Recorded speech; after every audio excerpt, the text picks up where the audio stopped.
Hello folks, I'm Pamela Young. This is Thrive 2030, brought to you by Growth Curve.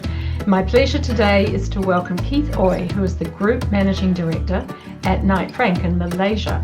So Knight Frank is a global real estate consultancy, and today we've got the Group Managing Director from Malaysia with me today. How are you, Keith? Good. Hello, Pamela. Hi.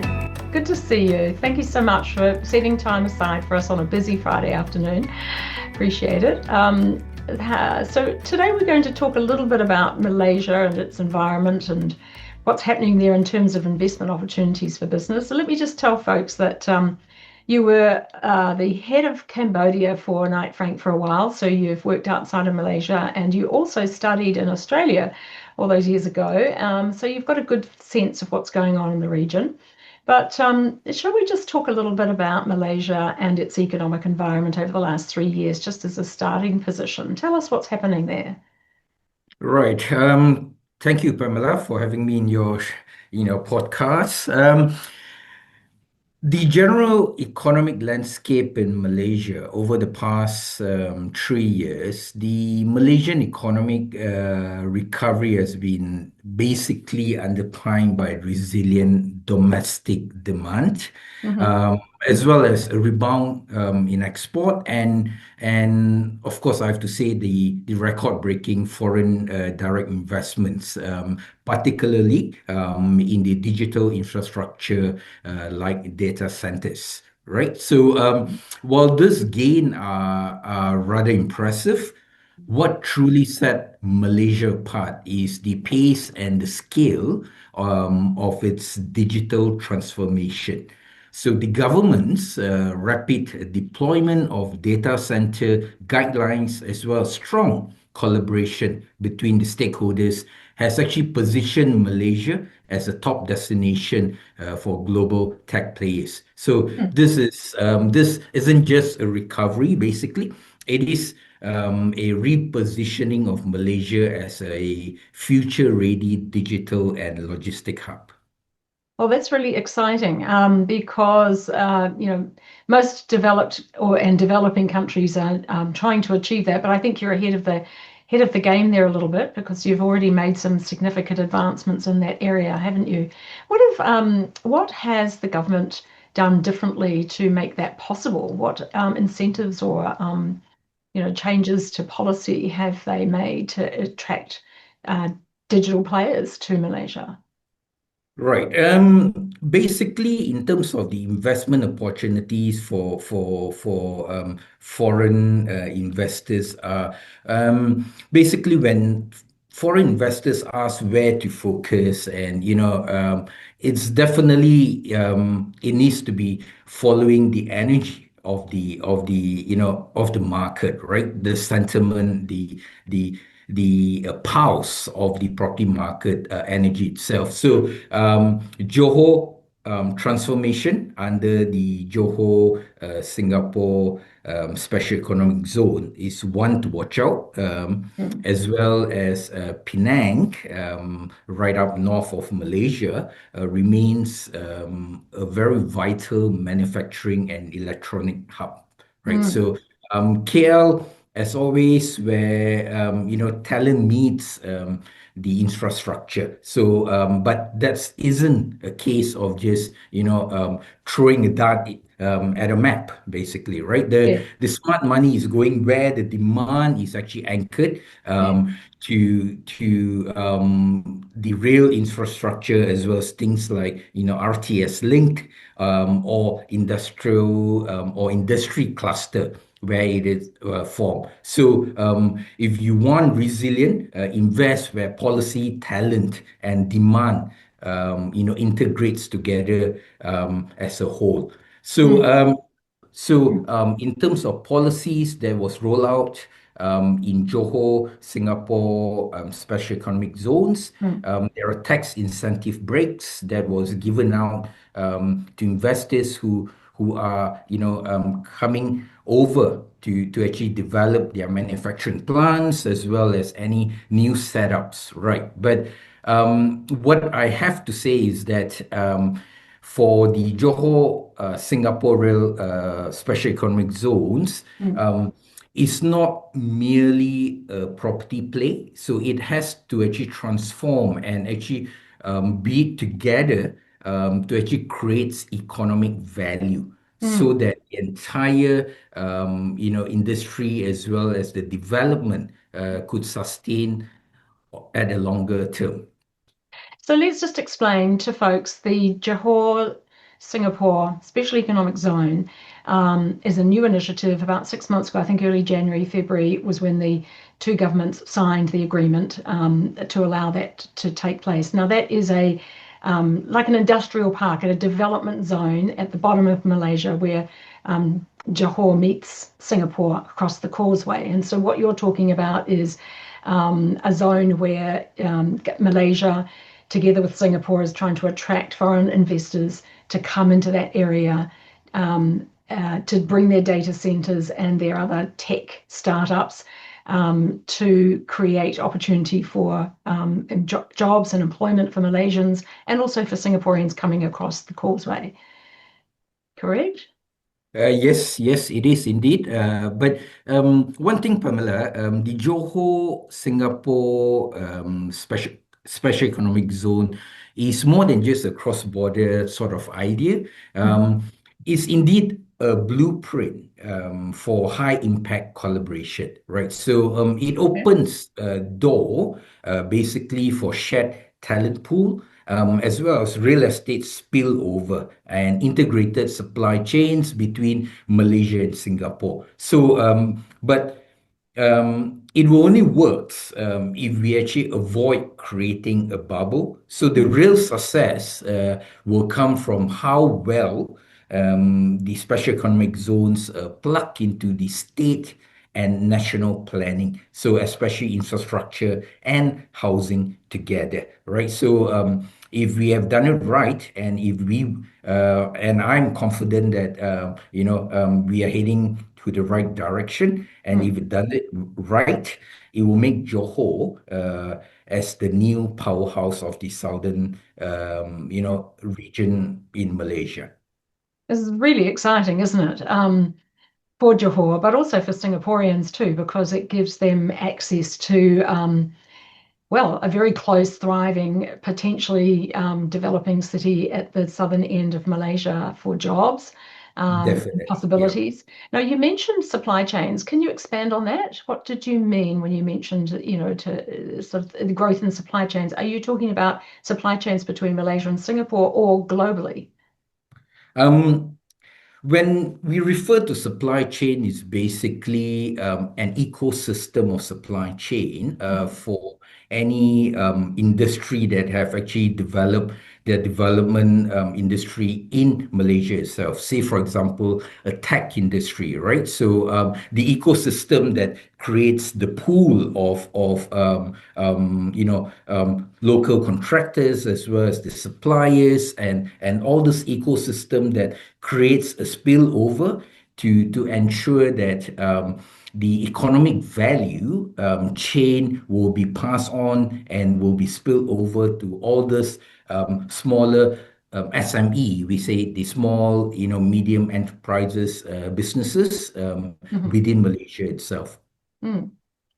I understand the expectation is that this special economic zone is going to create a lot of Malaysian jobs, something like 20,000 more skilled people, and we're running into billions and billions of revenue expected. What is the time frame for that? Because I know it's just been signed earlier this year. How quickly is this development coming on stream? I mean, do people need to rush there to get involved, or can they just come quietly over the next year or two and expect to be able to get a spot in Yeah, I this? guess the development of Johor-Singapore Special Economic Zone have just started. Mhm.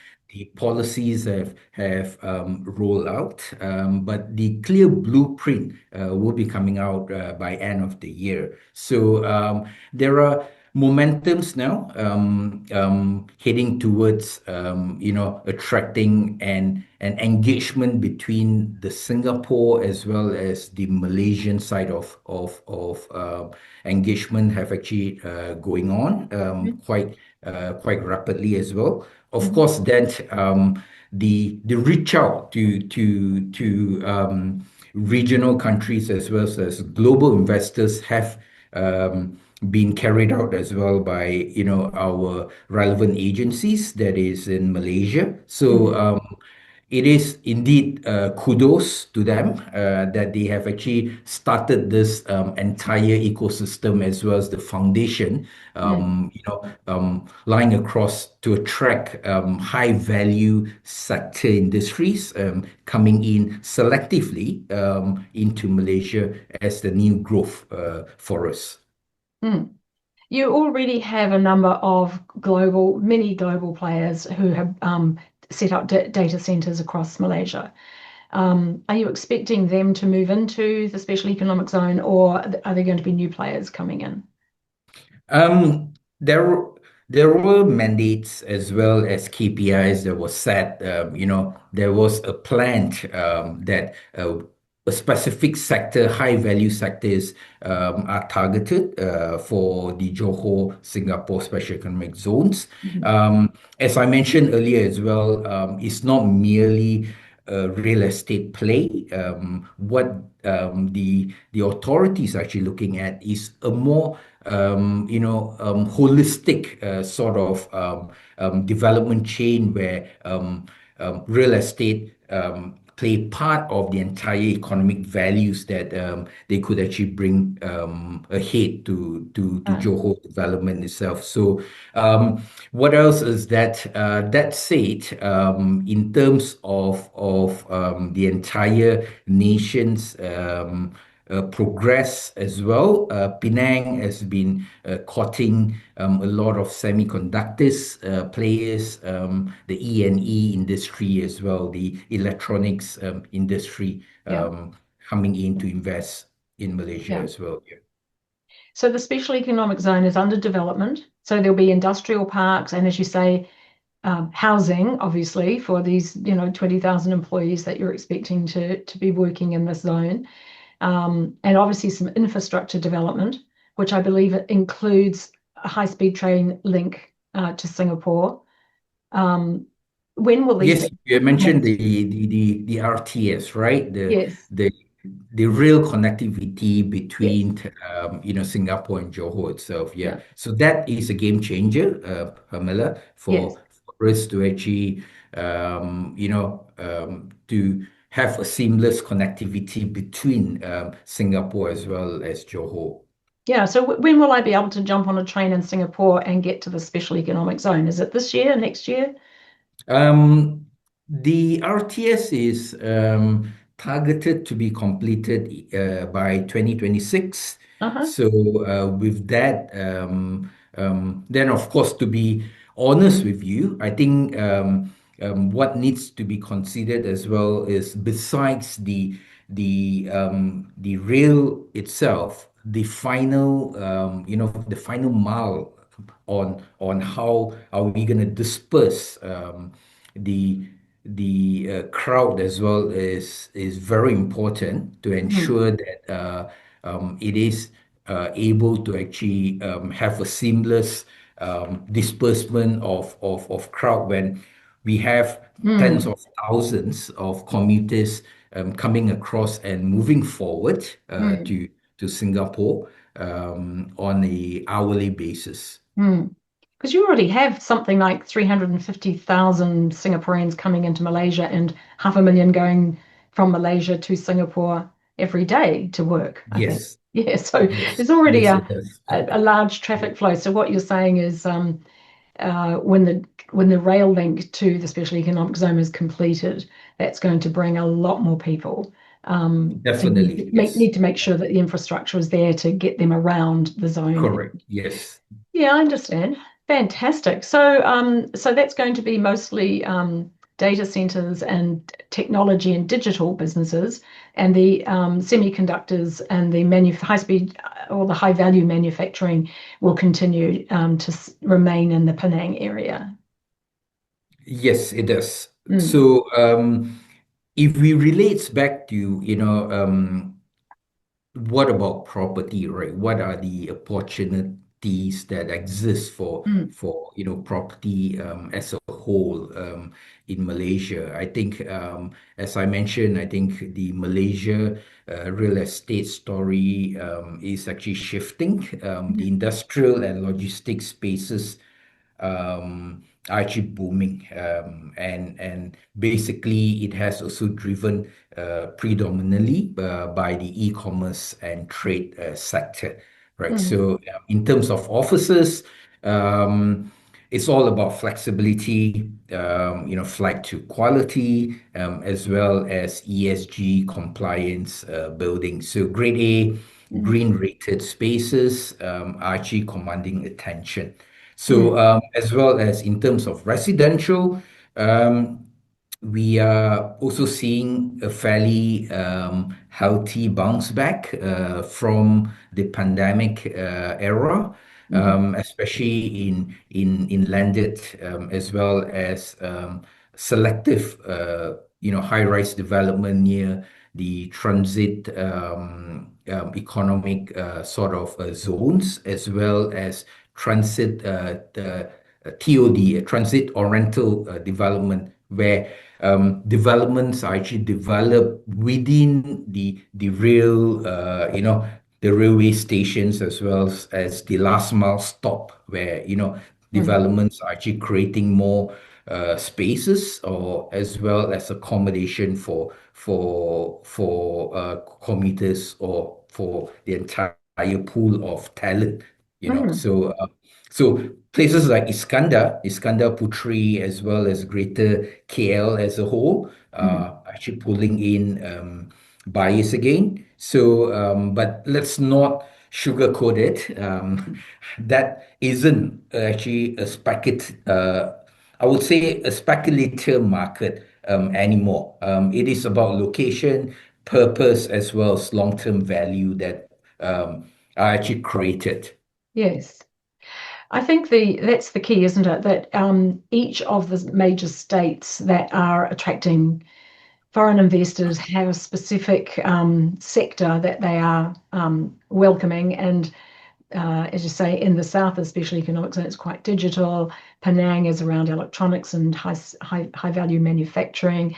And then you've got, a couple of other areas too, Sabah and Sarawak. I mean, they are developing as well. What sort of industries are they attracting? What's their thing? Right. On the Sabah side, mainly a tourism-related sort of sector. Hmm. So, hospitality, hotels are something that investors could actually potentially look at. And of course, Malaysia, um, as a nation, is heading to visit Malaysia year 2026, which is next year. Hmm. So, we're expecting and increase tourism numbers that will be flowing into our country. Hmm. So, on the hotel sort of sector, we have seen the hotel sector is actually rebounding, basically supported by the rising tourist arrival, as well as a growing domestic travel market with boutique lifestyle offering, which are actually gaining a lot of traction Hmm. in Asia. So Mm. on the Sarawak side, mainly industrial as well as tourism. So Mm. it's very similar, but of course, the Sarawak government themselves are actually giving out and promoting a lot of new sort of encouragement for investors to actually work along the corridor of the new gas pipelines that was Mm. actually proposed. Mm. So Mhm. we will be able to see more tractions, as well as more momentum gaining towards the Sarawak region as well. Oh, that's exciting. Very exciting. So, businesses that are looking to, expand into Asia, of course, they're looking across the markets, and they look favorably at the ones that are more emerging, and particularly those like yourselves who have got a Commonwealth background. where English is well spoken and where, it's easier to settle in. What is your advice to people about what is the best way to come in, the best particular states that make it easier for them? A little bit about the tax incentives. I know some of them offer, a bit of a tax break for the first 10 or 15 years for, companies that are willing to invest. Can you just sort of give a bit of an overview for those people who say, maybe it's Malaysia? Obviously, it's industry specific because they have to have the products that you have demand for. And they have to be, it has to fit your growth areas. But what was your advice to them about the best way to make a selection about which state to come into and how to reach out to local businesses to build those relationships that are required to get settled into a new country? Um, okay. So basically, Malaysia as a nation, the three key cities within Malaysia will be the key focus of most investors. So, of course, Greater KL, as I mentioned earlier, Yeah. that's where the talent pool is as well.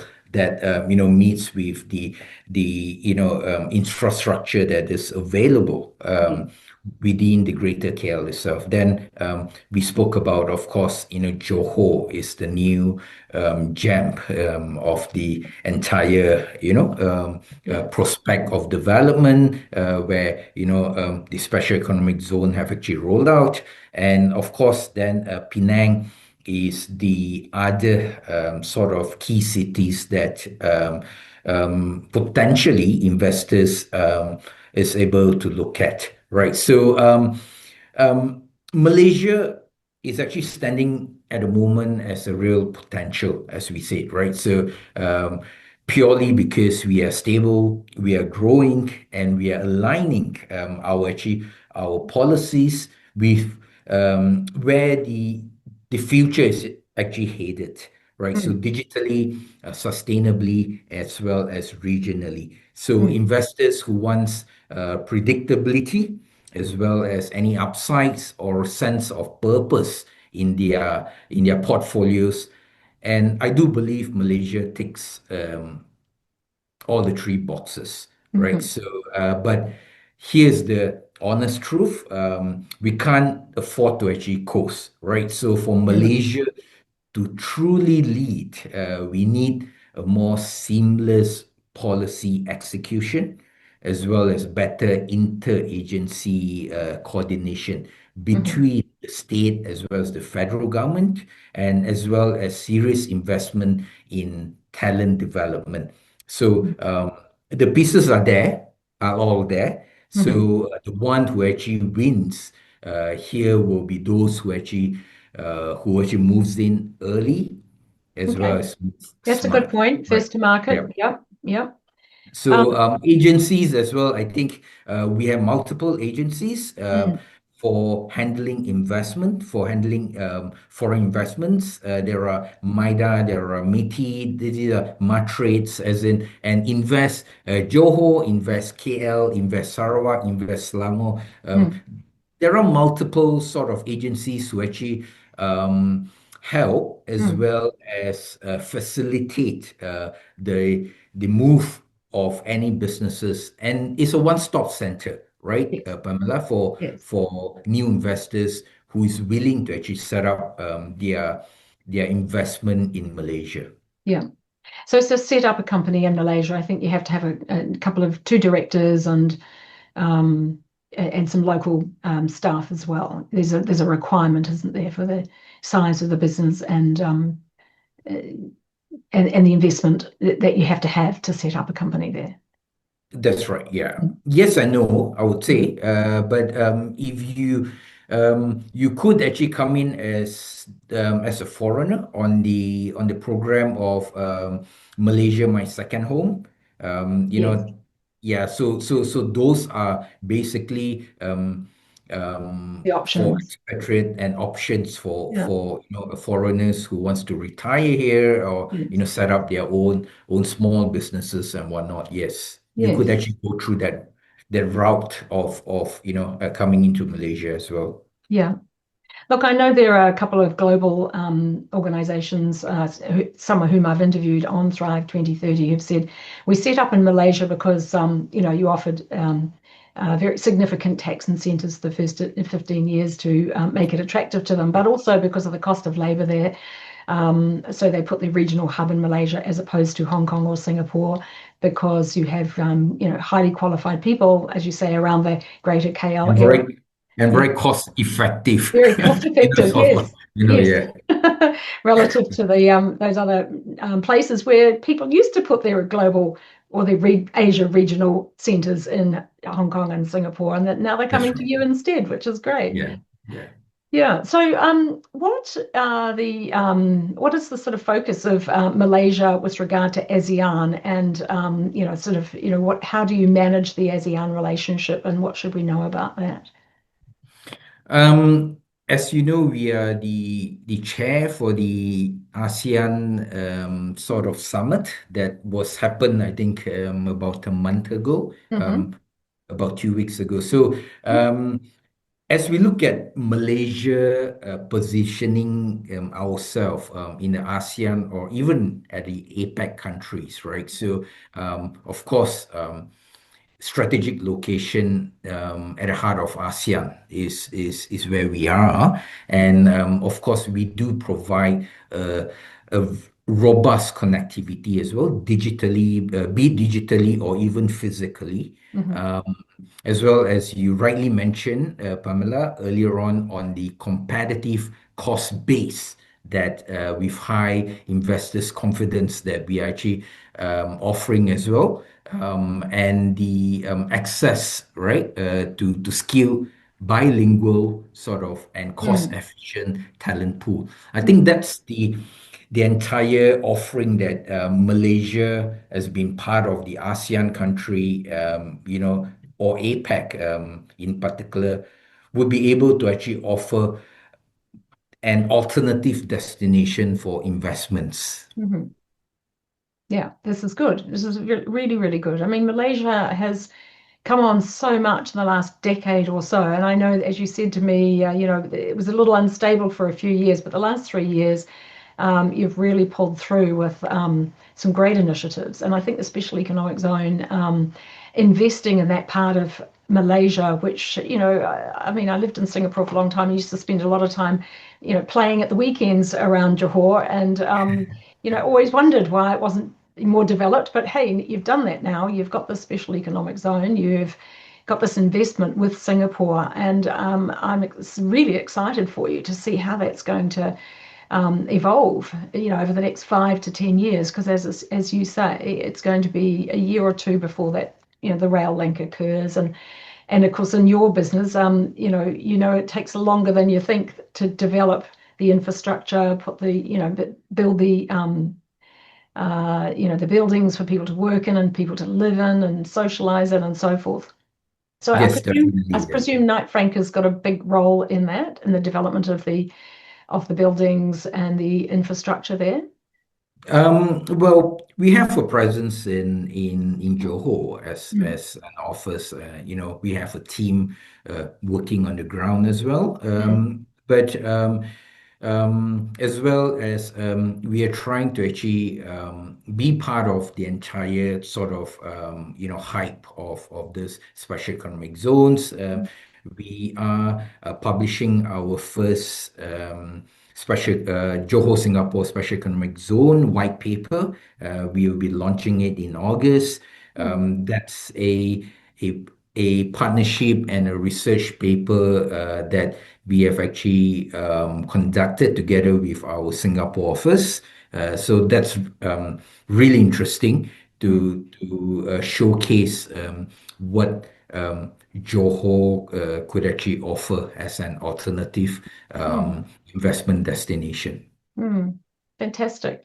Yeah. So, what do you think the future? I mean, this is clearly staring at us, the future of that particular area. But just looking more broadly, at the future of that Malaysia is going to offer, both the Asia Pacific group, ASEAN, but also people more broadly. How do you see Malaysia standing up relative to the other ASEAN nations in, say, a decade from now? Where do you see Um, yourselves? What's your sort of your vision? How do you articulate that to investors? Right. So, as I mentioned, I think Malaysia has the fundamentals to actually offer and attract um, investment. But having said so, I think the competition from our regional peers are strong as well. Yes. So, what we need to do is there are still a lot of improvements that we as a nation can actually do and can actually offer, right? So the likes of Indonesia as well as Vietnam has been a very, very strong, providing a very strong competition Mm, to Malaysia as well. But having said so, what we are heading towards are actually quite selective. So we may not be in the same pool of investors that we want to attract globally as well. So as I mentioned earlier, I think the focus are rather clear for the Malaysian government to actually attract high value sector industry players that who wants to have the confidence as well as who wants to actually ride on to the sort of growth that the Malaysian economy as well as the future of Malaysia could mm. offer. Well, 4 to 5% growth is still amazing, given the state of the world. I know Thank you. Vietnam is Yeah. growing at sort of up to towards 7%, and there are some other strong players across the ASEAN and Asia. But 4 to 5% is significant. That's enormous growth. And as you said, your opening statement was a lot of this is coming from foreign investment. And as we can see, the data centers are being well supported by the likes of Amazon and Apple, and Microsoft as all the big well. Yeah. digital players are all coming in to look for opportunity, not just in Malaysia but other places across Asia as well. So there is a pull towards ASEAN. And I think people are very aware that that's where the opportunity is, because you've all got sort of somewhere between 4 and 7% growth, which is outstanding, when the rest of the world is suffering at sort of 2% and below. So I think you're onto a good thing there. But as you say, making sure that the entry points are understood.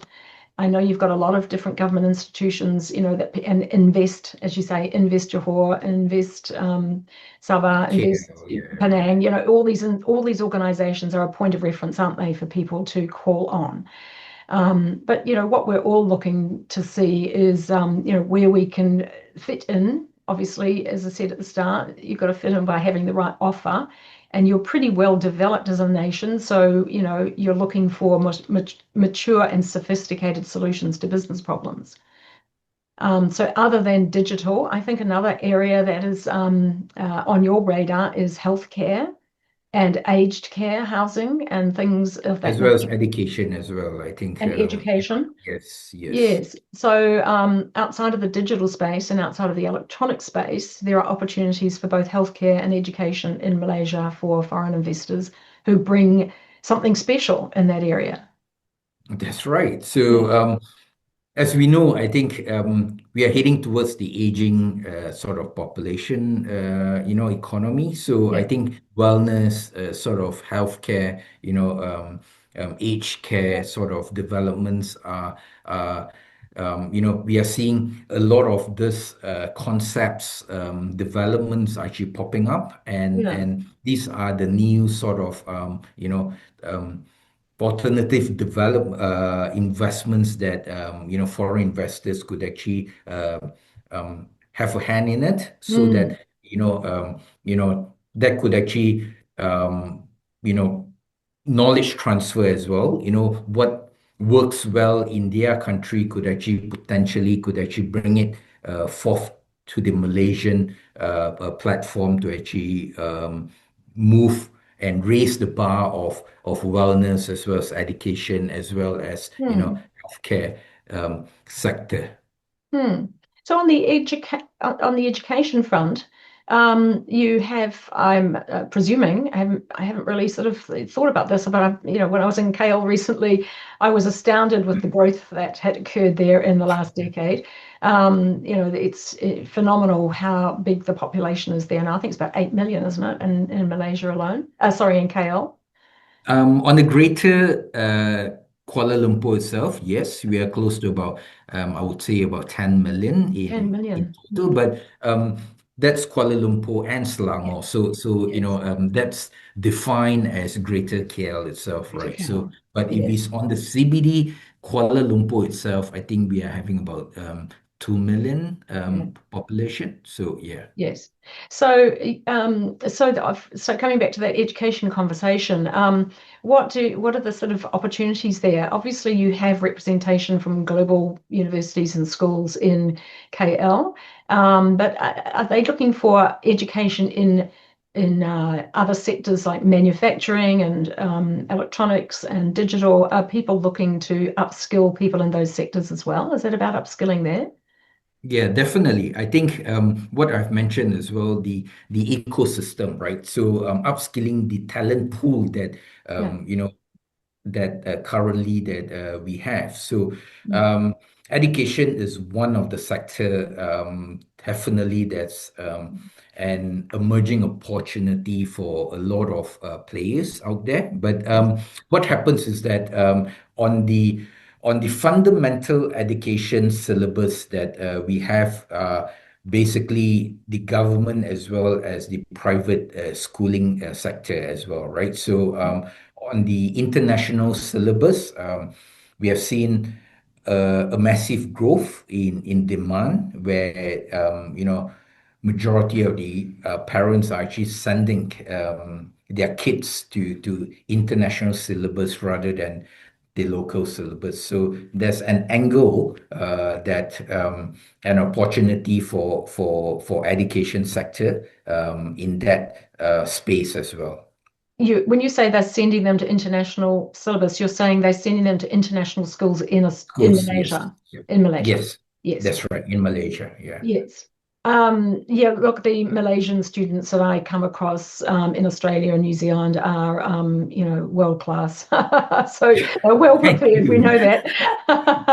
And very engaging, very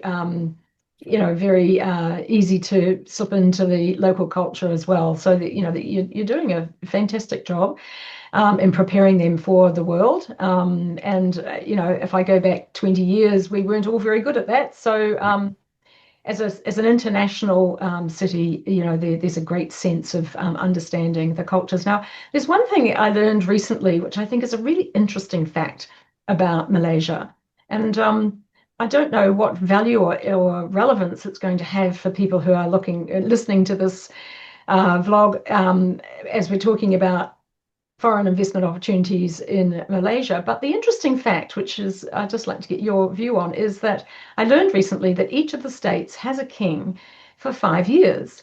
And that position is then handed over to someone else for the next 5 years, which is a really interesting piece of information about the way Malaysia, organizes itself and a little bit about the culture. So, can you just explain how that works so that for those who might be coming there to do business, if they come across a king or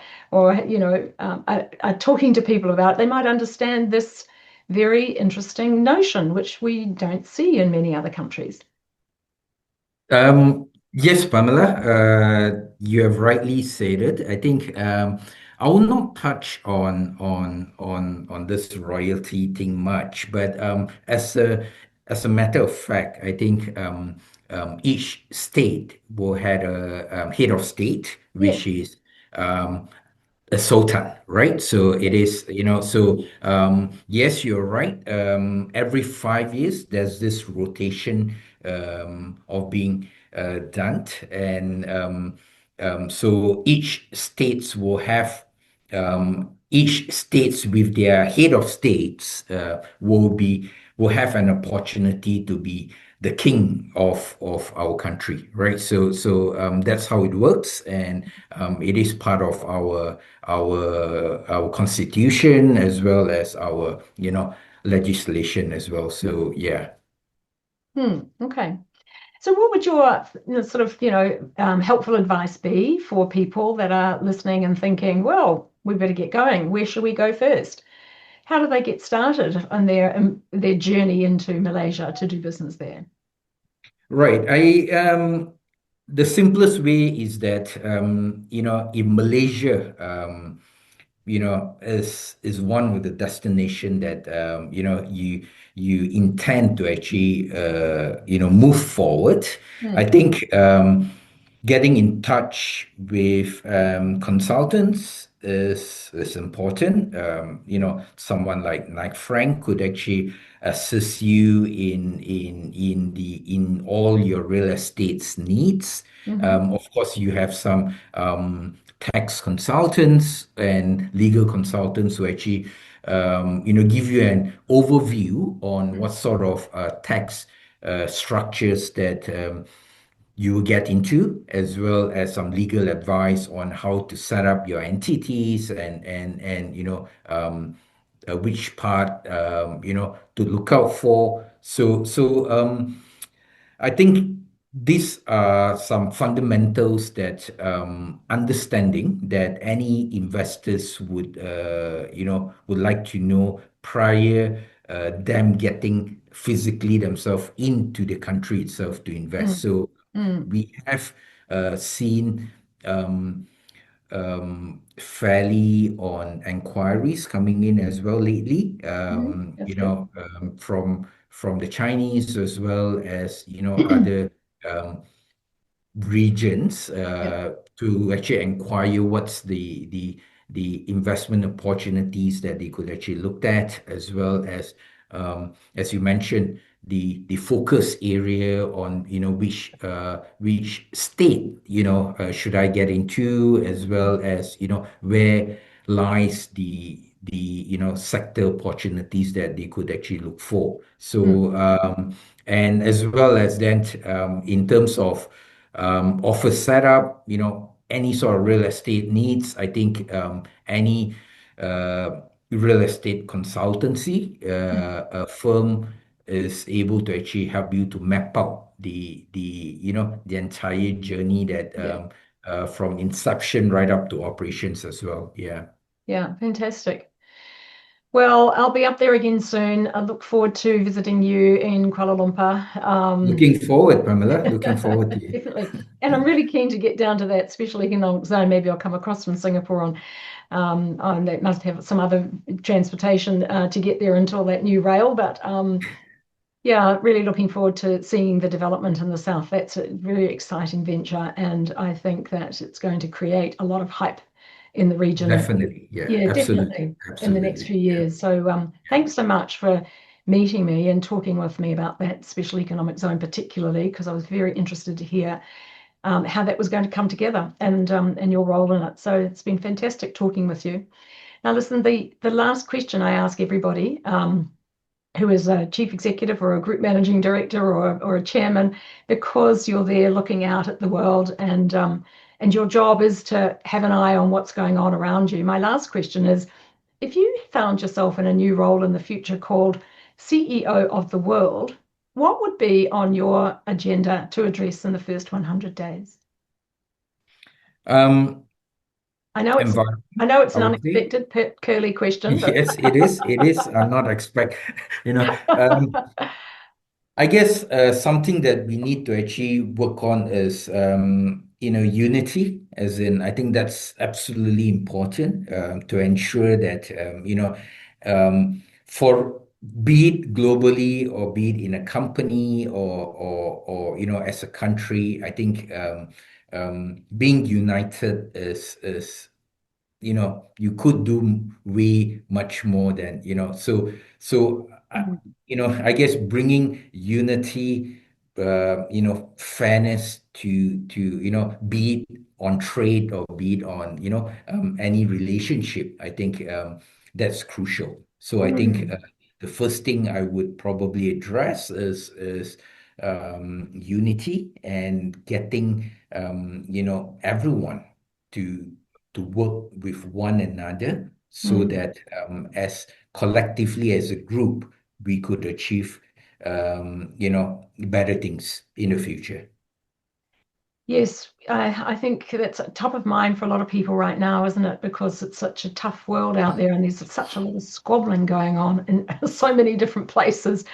And when you watch these squabbles going on around the world, it does make you wonder, how do we get ourselves into that state, doesn't it? Because as you say, if we could just work together and be more unified and focus in on the good things that can come out of our effort in addressing some of the challenges around the world, and less fighting over territory and resources Yes. and wealth, and just get focused in on what are we here for? We're only on the planet for 100 years at the most.